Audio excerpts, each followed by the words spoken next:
আমি ডাক্তার মোহাম্মদ ওমর ফারুক, শিশু নিউরোলজিস্ট। আজকে একটি গুরুত্বপূর্ণ টপিকস নিয়ে আমি আলোচনা করব।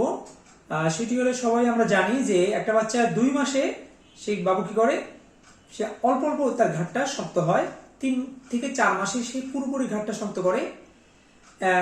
5-6 মাসে সে সাপোর্ট দিয়ে বসা শেখে। 6-7 মাসে সুন্দর করে বসা শেখে। তারপর হচ্ছে 8 থেকে 9 মাসে হামাগুড়ি দেয়। 10 মাস যখন হবে সে বাবু কি করে, সে কোনো কিছু ধরে দাঁড়াবে, দাঁড়িয়ে যায়।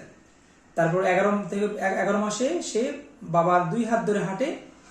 12-13 মাসে সে হাঁটা শেখে।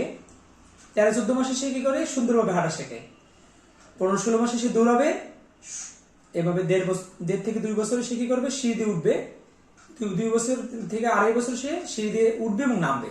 এটা হচ্ছে নর্মাল যে টার্ম বেবি, যে বাচ্চাটা সময় পূর্ণ করে জন্মগ্রহণ করেছে, তার ক্ষেত্রে এটি হচ্ছে নর্মাল বাবুদের জন্য প্রযোজ্য। কিন্তু যদি আপনার বাবু 7 মাসের হলো, 7 মাসের বাবুদের ক্ষেত্রে এটি প্রযোজ্য নয়।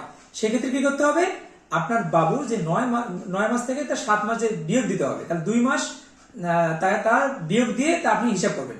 তাহলে 2 মাস বিয়োগ দিলে কি হবে, আপনার বাবু 5 মাসে যদি ঘাড় শক্ত করে তাহলে বাবু নর্মাল। যদি বাবু 8 থেকে 9 মাসে বসে সেটি নর্মাল। যদি মানে হচ্ছে আপনার বাবু যদি প্রিটার্ম ডেলিভারির যে নির্দিষ্ট সময় তার আগেই যদি বাবুটা হয়ে যায়, প্রিমেচুর যদি হয়ে যায়, অপরিপক্ক বাবু যদি হয়ে যায়, সেক্ষেত্রে তার ক্ষেত্রে এভাবে বিয়োগ দিতে হবে। যদি 7 মাসে হয় তাহলে 2 মাস বিয়োগ দিবেন, 8 মাস হলে 1 মাস বিয়োগ দিবেন। আশা করি আপনারা বুঝতে পেরেছেন।